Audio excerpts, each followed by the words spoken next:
Sure. Hi, Dr. Peterson. Over the last couple of weeks and further back, you talk a lot about consciousness and the importance of it. And I was hoping to get your opinion on an issue of consciousness that has often seen Christianity, among other groups, and politics kind of clash. So I'm hoping to get your views on the consciousness or lack thereof of a human fetus and how that's impacted your views on abortion, whatever they are, and any legislation. Oh.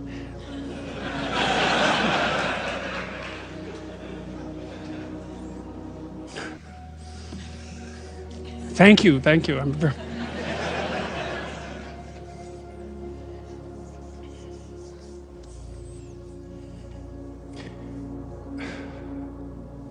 Okay, so the first question is, do I have an answer for that that's a good enough answer to actually reveal? No, I don't, but I can flail about a little bit around it.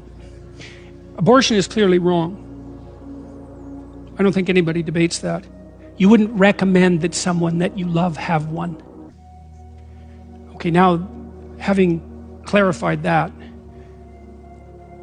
mere statement doesn't eliminate the complexity of the situation.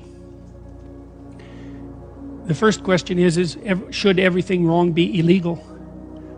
That's a tough question. Everything that's wrong isn't illegal. Then there's the additional complication of the difference, let's say, in gravity regarding the problem in relationship to men and women. And we don't know how to deal with that. Having said that, I would say that it's actually the wrong question. There's something Leonard Cohen said once. He said that in a massacre there's no decent place to stand. And what he meant by that was sometimes you're where there is no good decision left. No matter what you do, it's wrong. So then the question is, how did you get there? Well, let's say you're in a position where you are inclined to seek an abortion. The question is, how did you get there? Now, we have a lot to straighten out about the sexual relationships between men and women in the modern world. They're bent and warped and demented out of shape. One of the things I see with young people, for example, is that they will engage in sexual acts with one another that they would not talk about with one another. I mean, couples will do that for that matter, like married couples will do that, but they're married, that's a different story. It seems to me that if you are willing to engage in a sexual act with someone with whom you would not discuss that act, you probably put the cart before the horse. So, the discussion regarding the legality of abortion is nested inside a larger discussion about the morality of abortion, and that's nested inside a larger discussion about the proper place of sexuality in human behavior. And to me, that's the level at which the problem needs to be addressed. Now, I don't have the answer to that, because the old answer was get married. That's a good answer, and it's an answer that people should still listen to.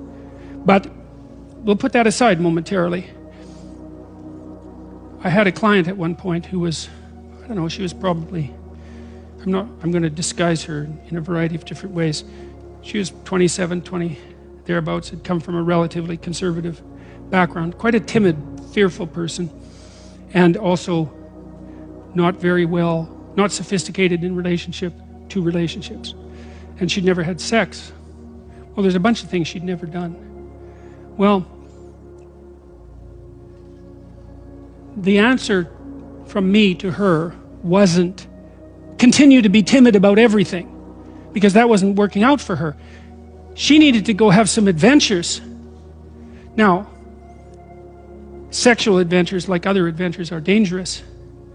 And so you have to be very careful when you encourage people to go out and have adventures.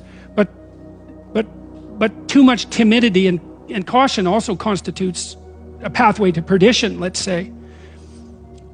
You can't just say to people in the modern world, well, no sex till you're married, unless you're going to get married when you're very young, and perhaps you should. I don't know about that.